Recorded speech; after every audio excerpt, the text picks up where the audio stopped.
if they do that, they're going to be very, very, very, very tough to beat. Wilson! Oh! And we're tied! Let's go! Call them by Slamma. And I don't ever let them forget where we come from. Getting those phones out. Report me acting ignorant. Dayon Kris got his way through, and he may go! Kris is in! Houston leads out of nowhere! Seventh heaven for Houston. The Cougars advance to their seventh Final Four. Go Cougs! Let's go! It's so good! The dream remains alive for the Houston Cougars! Welcome into this edition of Let's Rage Coogs presented by the Saxenian family. A big shout out to our secondary sponsor, In-Star Pizza. We are coming off the heels of the University of Houston Cougars football team's 30-27 victory over UCF in what was their Space U themed game. And for the first time ever in those uniforms, the University of Houston Cougars handed UCF their first loss in those games, proving that Houston is the top space city. They didn't say Orlando, we have a problem. They said Houston when they first stepped on the moon. Kris, Dayon, how are you doing on this Friday night? Friday Night Lights, Houston got a dub. I'm relieved. I mean, it's a good win. It's good like that. I'm kind of relieved, but I'm just like, we got out with the dub. I think we never really. I mean, we had four turnovers, and it was still tied at one point. And so it's like, I mean, they trying to give it to us. Like Kris, I'm relieved. Glad we got the dub. Yeah, not the prettiest of games. Definitely an ugly victory for Houston, but granted, you'll take the win. Houston now improves to 8-2 on the season. They're 5-2 with their conference record in the Big 12. Looking at the final stats, Connor Wegman finished 20 for 31 on his pass attempts, 223 passing yards, threw for 2 touchdowns.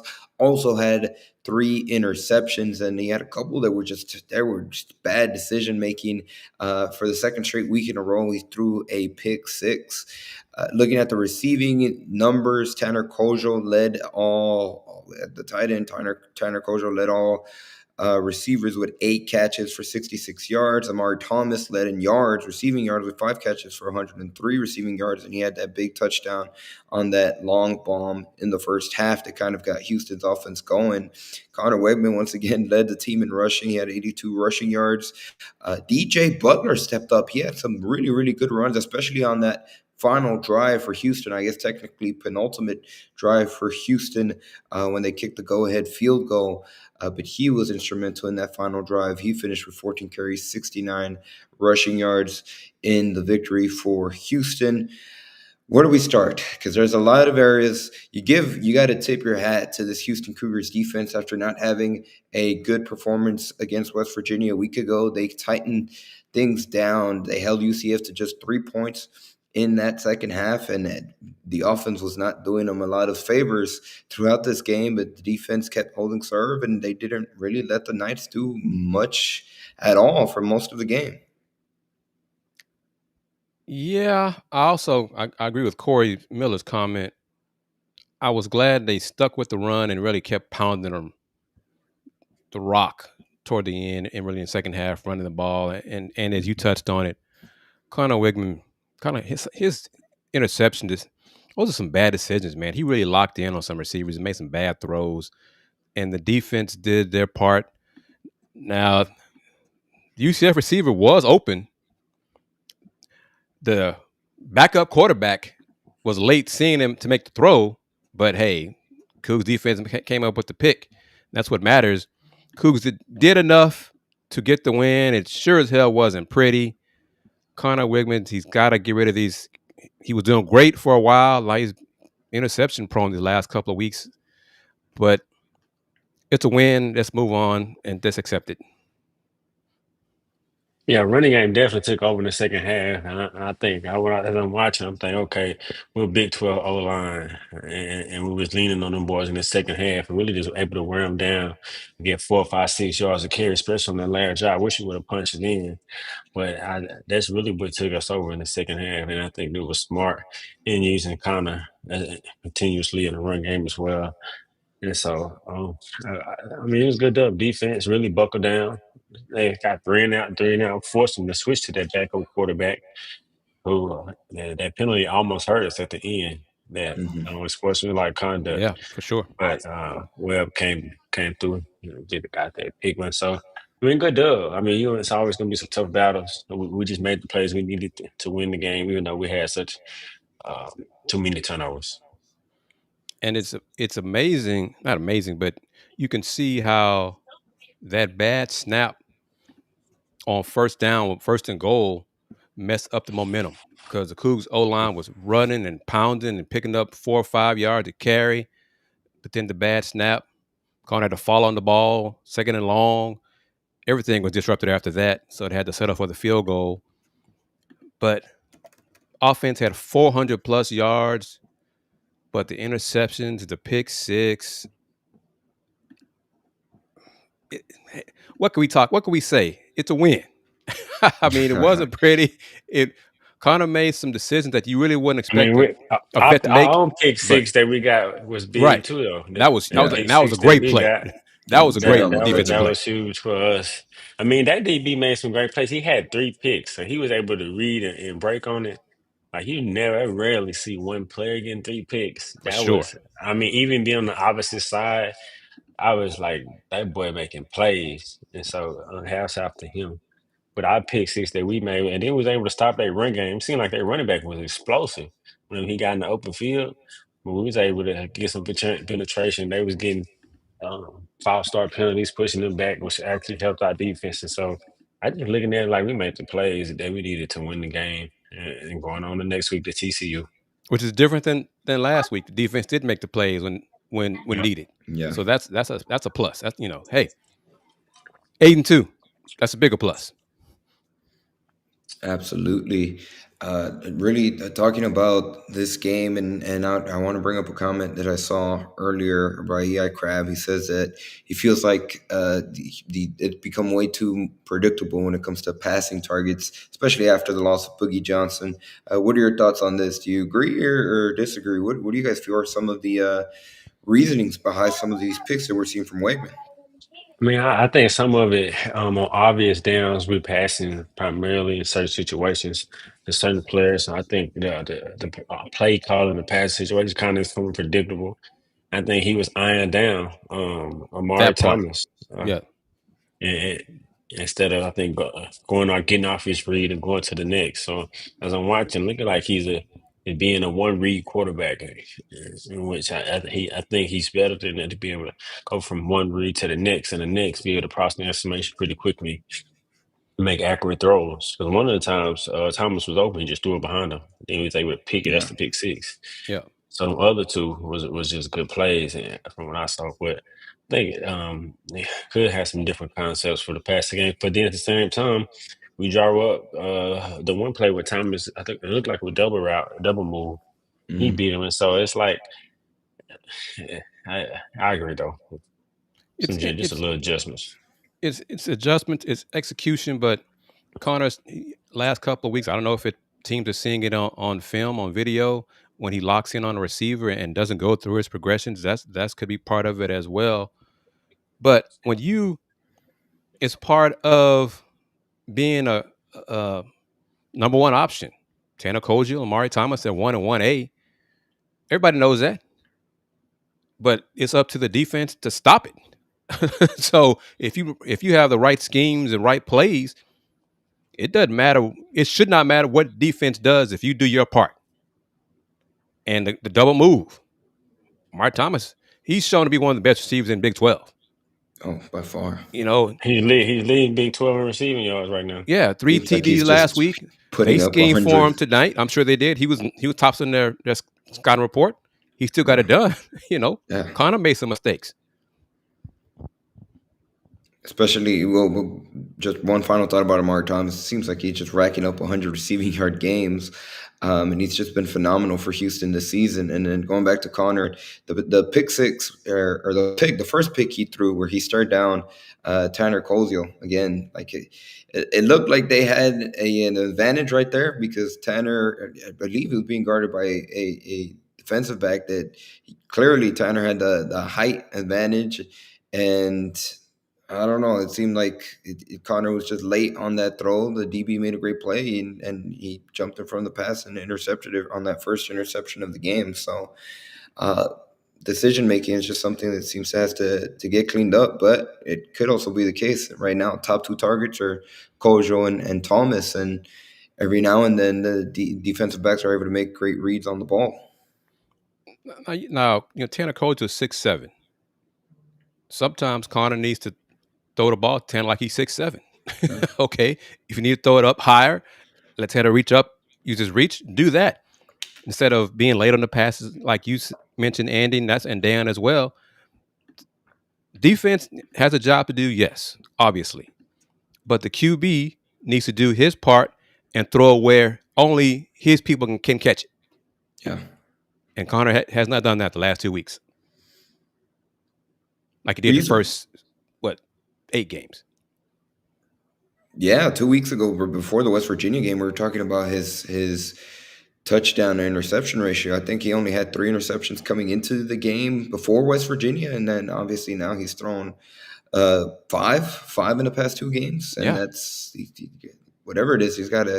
They got to clean that up. I want to see Anthony 37's comment. Surprised that DJ Butler led in carries again. He had been showing flashes throughout the season, and tonight down the stretch, he was the guy, and he did it both, not just carrying out the backfield, but he was making some plays, catching the ball as well in open space.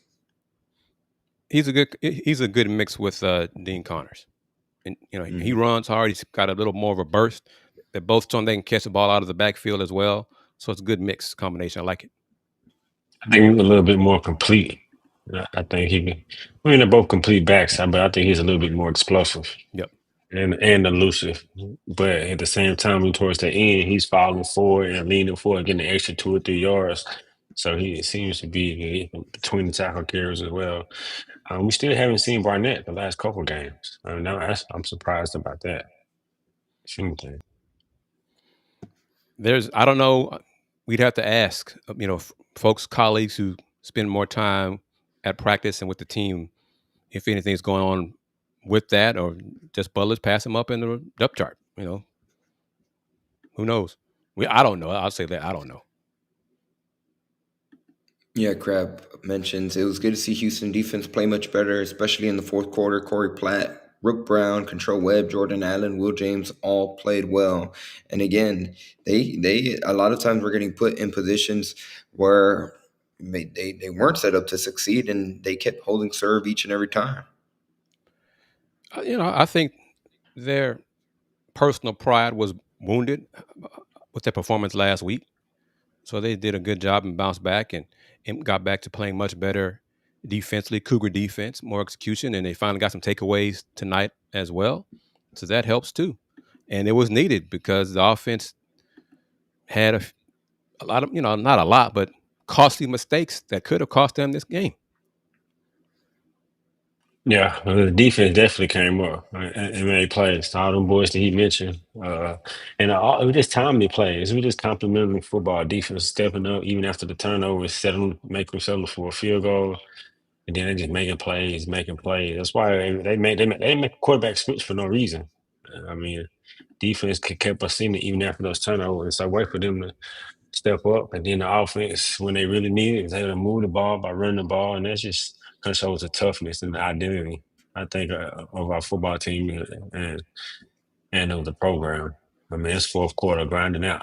Toughest team wins, more conditioned team wins, and we got it done. What do y'all think about Scott Frost's decision to go with at that time of the game to change quarterbacks? I could have seen if he was like trying to mix it in because he was a lot quicker and a lot faster. So I thought maybe they're going to try to switch it in on an obviously run play. quarterback draws and read options, then try to get the other guy in as a passer. So it was surprising in that moment, game-winning moment, but at the same time, that's when stars are born. So he makes that pass, he makes those runs. We having a different conversation right now, and so Yeah, it was. I yeah, mean, it was going good until it didn't Yeah. for right. them. Like, cause he, like Dayon said, he was making big plays with his feet. Mm-hmm. I mean, I guess when looking from Frost, he just wanted to inject some kind of life into the offense that had quite just been held down and shut out for much of that second half. And if they would have drive down the field, if he connects, if he sees the receiver that was streaking open down earlier, we were talking about what a gutsy call, what a play, and instead it's Control Webb that has the play of the game with the pick. Yeah. I want to go back. Who was the comment here? What do y'all think about this? Is it finally time to consider Key might be starting next year, as in Keyshawn Henderson? Come on, man. See, that's fans. So he got to get it. Come on. I'm going to say no. Yeah, of course not. He's still in No. high school. He got to get to college, and you know how many 5-star quarterbacks play freshman year, And he's true got to get freshman. stronger. All kinds of Yeah, things.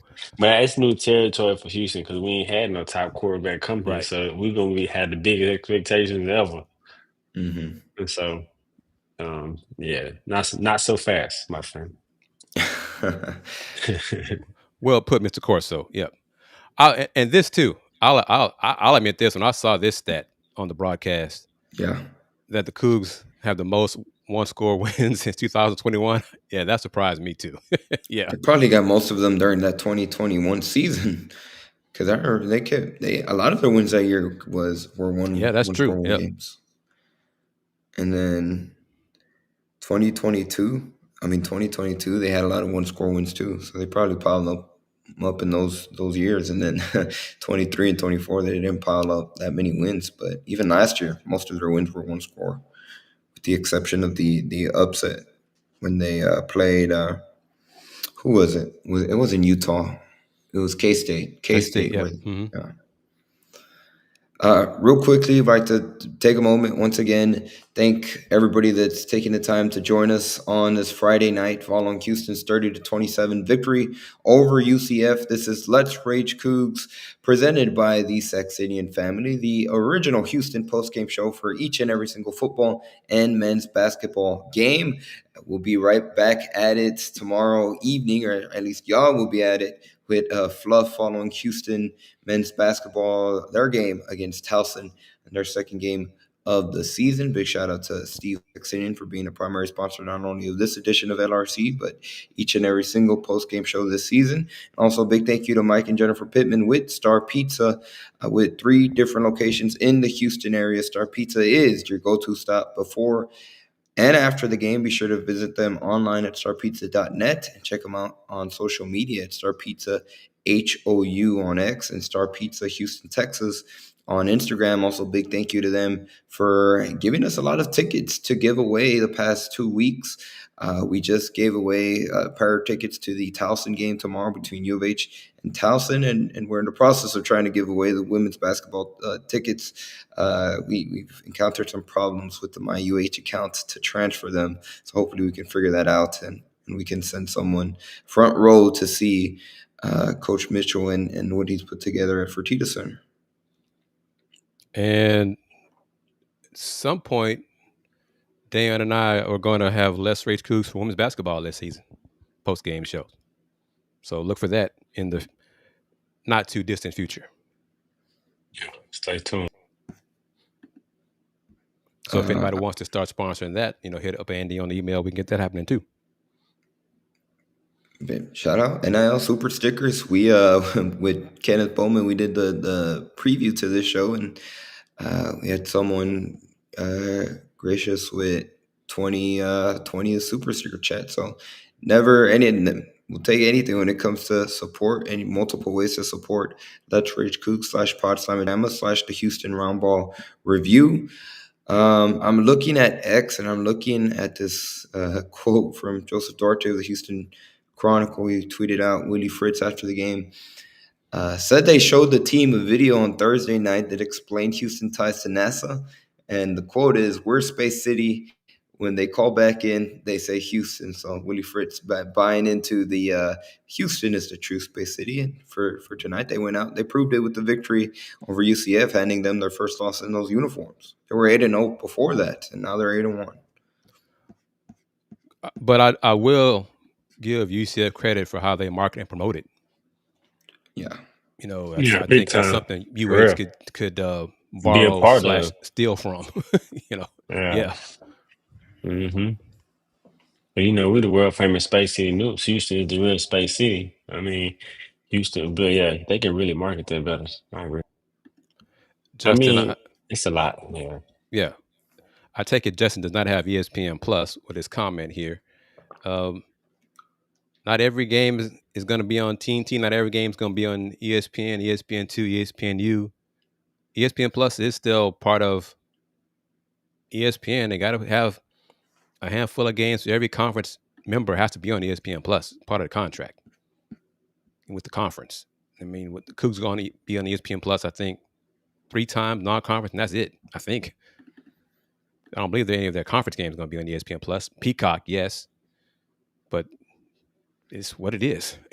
Oh yeah, I forgot we're changing the name of Spice City Stadium next year. I forgot about that.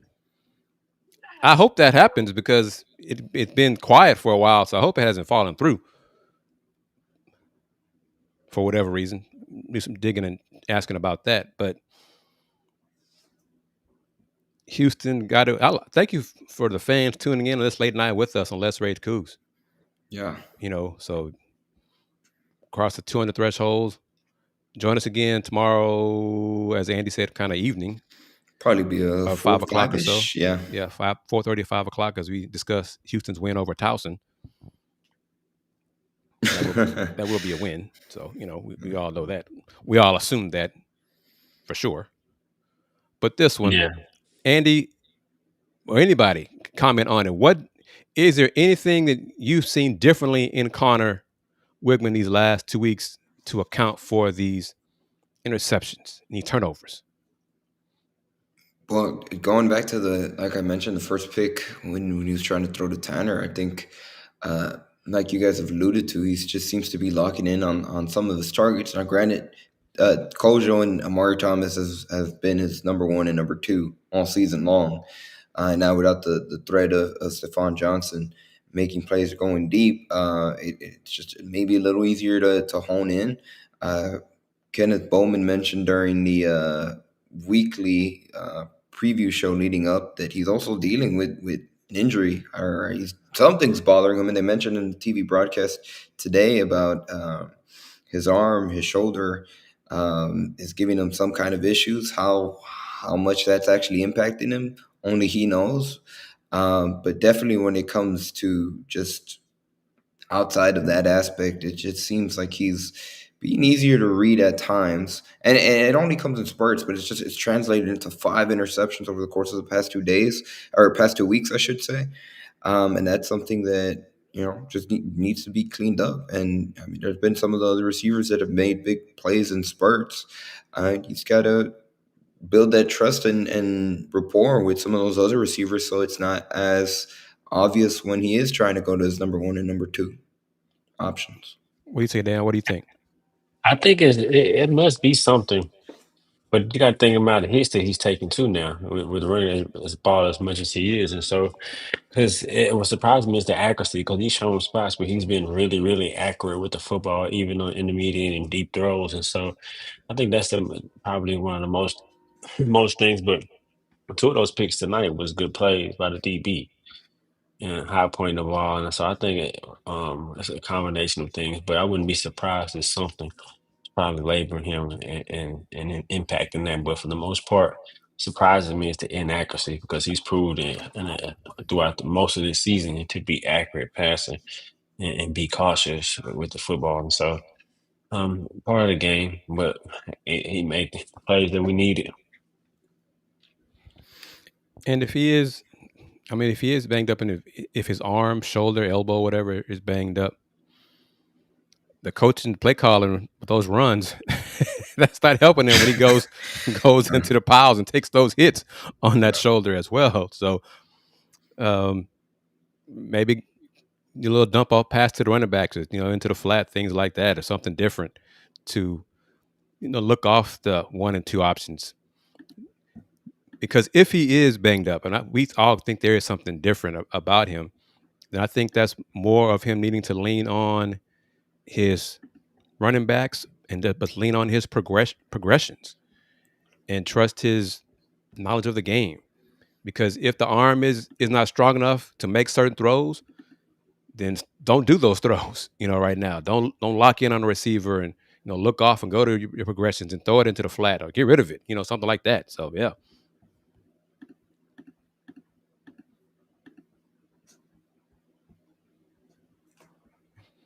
He ran the ball how many times tonight? How many carries did he have? He had 22. 22. Ooh, man, that's a lot of hits. So yeah, he's getting, and that's a common thread. When you look at a lot of these box scores, like he's not only It's so leading them in effective rushing, but though he's getting when so you get much that credit. extra blocker, and he's so patient of a runner and knows how to run and set up his block. So it's really effective though. It is. I would like him to do a better job of putting the ball in his offhand, either hand, whichever side he's running on the field, so he could stiff arm. Because sometimes he's running with the ball in his left hand, running to the left, so he can't. He doesn't. He's not just to stiff arm anybody who's coming to pursue him. But it has been an effective option for the offense. But yeah, the hits are taking their toll on him. But he's still getting the job done for the most part. Just got to get back to being the Connor from the early part of the season and not have so many INTs like the last 2 weeks.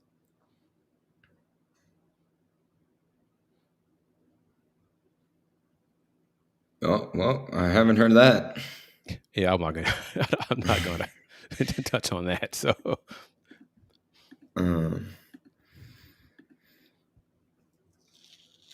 let's see. Just looking at the final box scores.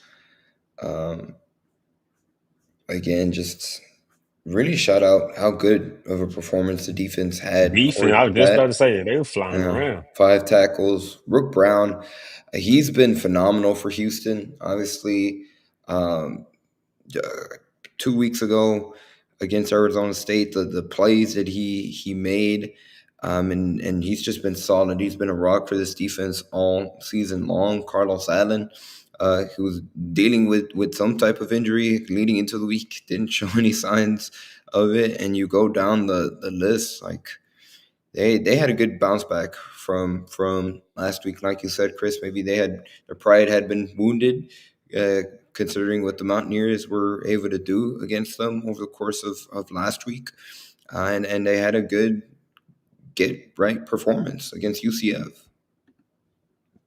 And the team had 3 big passing plays, 15-plus yards, and then 6 big plays rushing that's gaining 10 or more yards. So good mix. Just the INTs kept this game close. Because the Cougs they had 150 more total yards than UCF. Yeah, we don't turn the ball over. We beat them. We blow them out. Yeah. But that's on the road, though. Credit to, their defense making plays. We just stepped up a different tier than them. We can tell. What do you guys think about Houston being 5-0 on the road this year? It's impressive. I mean, no doubt. 8-2 is impressive. They've already got 2 more wins, and I thought they would this season. I had them going 6-6. I'm glad to be wrong. I think that shows a lot to do with, to Connor's credit. I mean, I know he's making these picks, but he's a quarterback who's played in the SEC, played in packed stadiums in this big-time football team. And so I think he comes in with a certain level normally with confidence and poise that I'm sure helps lead the team. The coach, shout out to our coaches too, though. I mean, getting the boys ready, prepared on the road. tough for me, especially on the road. Maybe the crowd gets some juice because you know how that crowd be at home. So maybe they just get juiced up to be in some full crowds. That is true. Because they've gotten some big wins and some tough, hostile environments. Just thinking back to their past two road games, Arizona State, UCF had a really, really good crowd tonight. Like you said, good credit to them and how they were able to market this game, and it seemed like a great atmosphere. Houston's got to find a way to get that at TDCU Stadium. They got one game left. I guess they have a bye week after this. They don't play again until November 22 when they take on TCU at home. The kickoff time for that has not been announced yet. Hopefully it's not another 11 a.m. kickoff, but you know what? If it is, that's still not an excuse for only 25,000 people to show up for the game. Announced 25,000 because it was not 25,000. Correct. But you know, that's the conversation that's been the hot topic over the course of the past week. And shoot, maybe that is why they are 5-0 on the road, because they get juiced up from a crowd. 44,000 at the bounce house. Yeah. See the Cougs get the dub. Has not been 44,000 at a home game this year, has it? Not even close. So, you know, that's something to strive for and get done and accomplish. Because it's a TCU in-state game, I choose to believe it won't be an 11 o'clock start. I could be wrong, but because it's Houston, TCU, Houston team Fort Worth, the network will say, yeah. I mean, it's still going to be the network decision or the conference decision. It's not a school decision. It won't start at 11. Hopefully that's not the case. NRG Texan being slick with that comment about Willie Fritz. CB Daytona, BYU beats Texas Tech, and we somehow win out. Do you think we still belong in the title game? Well, Houston hasn't been mathematically eliminated, but I think it is a heavy, heavy long shot. I guess they would get help if Cincinnati loses this week, because obviously BYU and Texas Tech are going to play each other. But, that's still losing to West Virginia is just brutal, because it really makes it a long shot to make it to the championship game. Yeah, it's not impossible. It's unlikely, but get to 10 wins and then worry about it right there. So Cougs do their part and not lose, not go, have a third loss, then you shall see. Andy Yanez got a lot of flack about the attendance. Dan and I touched on it. One of the things that we think should be done, especially regarding any 11 o'clock starts, there should be discussion. There should be contingencies, logistics. Okay, if it's a short week by the TV station, whatever. But if we have an 11 o'clock start, we need to open it up to students for 10,000 students to be at the game. Period. That should be the first thing up there. 11 o'clock start, 10,000 students right there. And then start advertising on different platforms. Start advertising on different radio stations, different. They could advertise on those Rage Coogs. Advertise here, advertise on Go Cougs, advertise not just the Chronicle, different things, because what has been done or is being done is not working. So they need to do something differently. Here's something different they just sent out on a newsletter. That special offer. They're calling it the senior bundle for the TCU game. They get 2 tickets and a parking pass for $40. It's not bad. Oh, that's what I probably got. I saw that on my phone. I was wondering what it was. So it's 2 tickets plus a parking pass, starting at $40. So, but I wonder who gets that. Who gets that email? No, who sees it? Who sees the promotion? Well, that's a good question. Clearly, we're on some type of list. Yeah, I don't know what we did to get on that list, but we are. Hopefully. I mean, it could be an alumni list. But what about folks who aren't on the list? Need to advertise on the local TV stations, advertise on the different platforms. Show those flyers on Instagram and TikTok and Twitter and YouTube and all these different things. Go where your audience is, especially your younger audience. Our older alums spend more time on Twitter, X, Musk, whatever, and probably Facebook. But the younger alums and students, they're on Instagram and TikTok.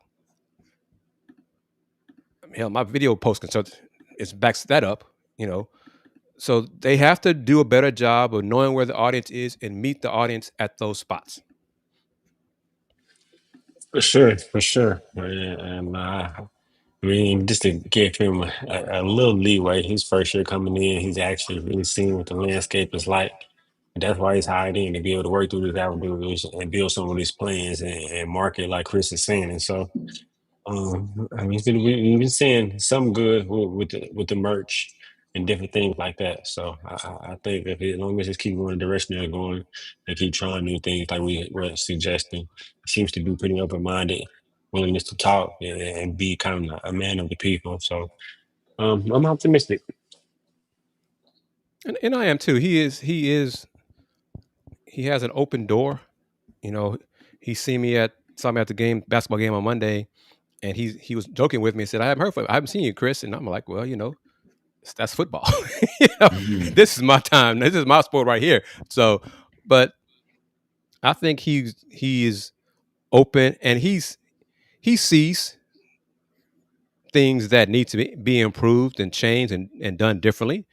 Now, I think he's gotten some pushback from some of the changes he has suggested and proposed.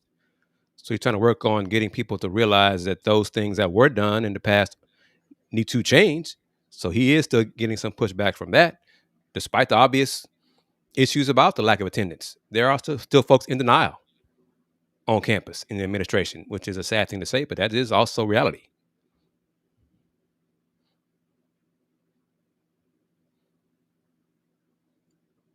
Biology. Daniel's last comment. He says finishing 10-2 and being a preseason top 25 for next year would help, especially if they win their bowl game.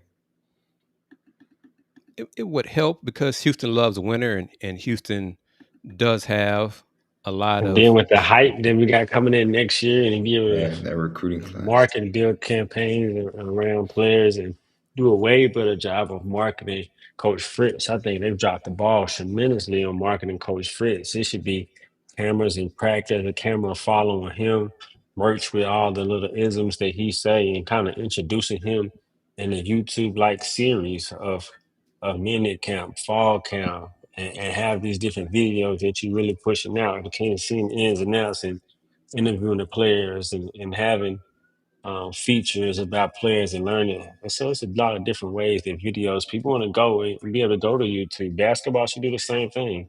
They shouldn't make it to where they just posting the same way. Let's just keep it things the same as been. Yeah, Take it to the next level. I mean, it's a lot of things that they could do. You know how good you can market Coach Sampson. So it's a lot of things that can be done. and I think I saw the comment about marketing, and to put in quotes, marketing isn't the problem. It is a problem because it's not the only problem, but it's not the only problem because certain fan bases are not being touched. They aren't being reached. And in our situation, with our sparse attendance, because we're all alums, have to do things differently if you want more people to come to the games. We have to give those folks reason to come to the games. And reaching out to them, meeting them where they are, on whatever platform they're on, that's on UH marketing, UH athletics, to do that. And Dayon is right. Some of my, buddies my age, how many billboards do we see leading up to this season? How many promotions? That's the old school way, but that works with my generation, the generation that's not on TikTok and Instagram and the social media platform like that. You got to do things differently for different audiences, and we're not doing it. Let's focus on one thing that they are doing, and that's every time I see this on my timeline, I always got to put it up because it's one of the things. Hold up, let me put it full screen here. Can never get too old of seeing Willie Fritz crowd surf with the team after a win.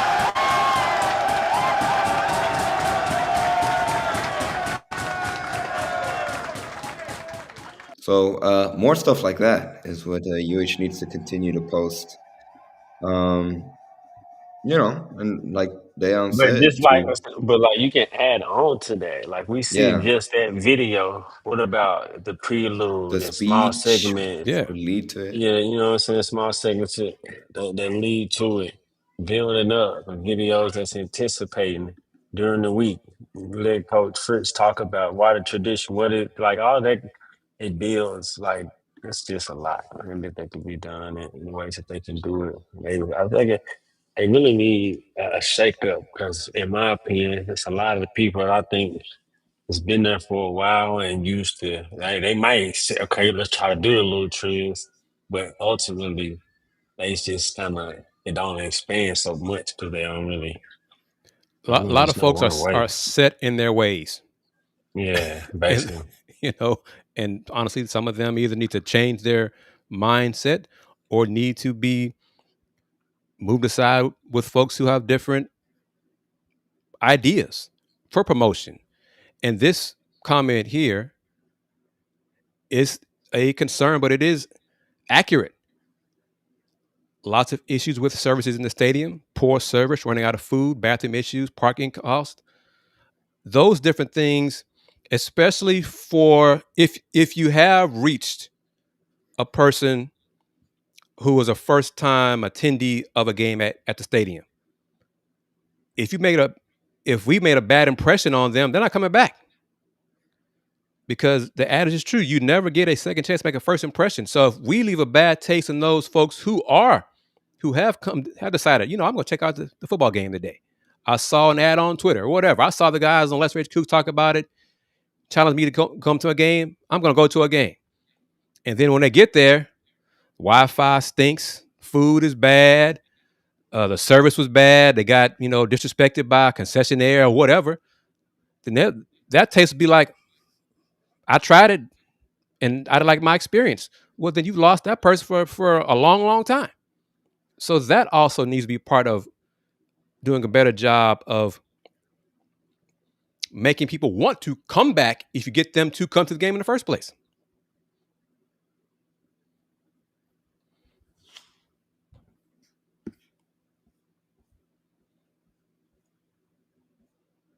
Price Price of beer, I mean, that seems to be the main comment. Ferguson, four pieces of marketing: price, product placement, and promotion. He says that Houston gets a big F in price and promotion as of now. we could suggest certain things to the people, pass it by, run it by Eddie. And I'll do what I can, reach out to him. If I see him tomorrow at the basketball game, before the game, I'll try to bend his ear and then follow up with him. Because this football season is a winning season. Mm-hmm. Now you got talent coming in. You keep majority of the talent, you retain it. So you have hype going into next season. Well, that hype needs to begin after the bowl game. Yeah. And start with getting ideas out there for people. Hey, we got blah, blah, blah, blah. We got a top ranked recruiting class. I don't know what it's ranked, whatever, But coming off a bowl victory or bowl appearance, make sure you come see your Cougs in year 3 under Coach Fritz. Bigger and better things. We're going to do promotions, blah, blah, blah. We're going to do this, that, the other. We're going to do our part to get you to come see and support your Cougs for the city. All that kind of stuff. Start that stuff early. Yeah.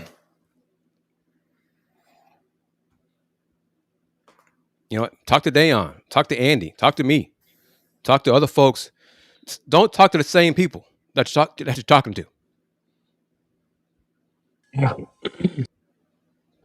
Chris Mitchell kind of echoing what we said, experience at home games has to be superb. Our athletic goals are always in pursuit of excellence and cleanliness. The comment disappeared for a second. And service has to be the same. So again, like you mentioned, Kris, you never know when it's going to be someone's first time, and you got to make sure you leave a good first impression.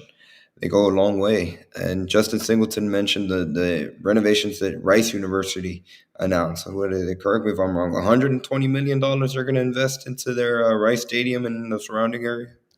Oh, at least. Rice has a 10-year plan, a 30-year plan, and then a 50-year plan.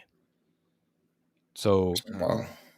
phasing out the upper part of Rice Stadium, which had been needed for years. About time. Yeah, that thing is. Now you talk about, we are, and rightly so, making critical discussion about UH athletics and UH football attendance. Rice football attendance is Worse. a rumor. It is a rumor. They don't draw well at all at Rice football. They still like high fines. So Ball Stadium is. Yeah. I mean, Rice Stadium for football games probably has larger crowds for high school playoff games than for Rice football games. So seeing some of the drawings and the renderings for what they ultimately going to do with football stadium, well, that's a nice dream. They got cars full, all in the parking lot. Parking lot's full of cars and people all. And I'm like, yeah, what Rice is this? Because this is the Rice I've seen the last 20 years. But okay. But they are trying something now. We'll see if it does anything going forward for them, because that's nice, but they don't really invest in Rice football either, in terms of NIL, all that kind of stuff either. So we'll see if they change that as well. Well, that's pretty much going to do it for this edition of Let's Rage Coogs. Once again, the final score from Orlando, Florida. Houston comes out on top with the 30-27 victory. They overcome a double-digit deficit. They trailed 14-24 right before halftime. They were able to drive down and get that field goal to cut it to just a touchdown deficit at halftime. And they outscored UCF 13-3 in that second half. Again, final stats, in case you're just joining us, Wegman finished 20 for 31, 223 passing yards, threw for 2 passing touchdowns, threw those 3 interceptions, including that one pick 6. Tanner Kojo led the team in receiving catches with 8 for 66 yards. Amari Thomas led the team in receiving yards. He had 5 catches for 103 yards, and Connor Wegman led the way in rushing for Houston, 82 rushing yards on 22 attempts. DJ Butler was the lead back with 69 rushing yards on 14 attempts. Dean Connors right behind him, 10 carries for 68 yards. And with the win, Houston improves to 8-2. Like I said, 5-2, their conference record in the Big 12. They'll take a week off. They'll be back November 22 when they take on TCU at TDCU Stadium for their final home game of the season. Obviously, they'll be celebrating the class of 2025 seniors on that game as well. And ultimately, it wasn't pretty, but the most important thing, they came away with a victory. And they'll be looking to finish up their home slate with a victory over a Texas rival and foe. And wrapping it up, 5-2 in the Big 12. So that means a winning record in Big 12 play. Mm-hmm. Right? For the first time ever. Correct. So that's a start. So it was an ugly win tonight, but it was a win. We're talking about ways to improve attendance at home. And as one viewer said, and probably many people who watch Let's Rage Coogs acknowledge, folks who watch LRC aren't the issue. They support the Cougs. They support us. They go to the games. We have to reach out and get other people who don't come to the games and don't know about LRC and don't know about the football team and Coach Fritz and all that. Got to get those fans, those people to become fans. But the important thing with that is, if you get them at the stadium, you need to do a great job of one of them to come back a second time and a third time. and make that first experience memorable in a good way rather than memorable in a crappy way. This sucked. I'm not coming back here ever again. This was awful. But last thing, Cougs won 30-27 over UCF to improve to 8-2. Join me, Dayon and Fluff, in a few hours as we recap Houston versus Towson in men's basketball on the next edition of Let's Rage Coogs. Subscribe to the Houston Round Ball Review on YouTube and become a member of the YouTube membership section and learn how you can receive a gift from Star Pizza. And as Houston Round Ball Review, I'm proud to say it, since 1994, the Houston Round Ball Review. Local name, global perspective. Yeah, I'm glad to get the win over again in the Space U game.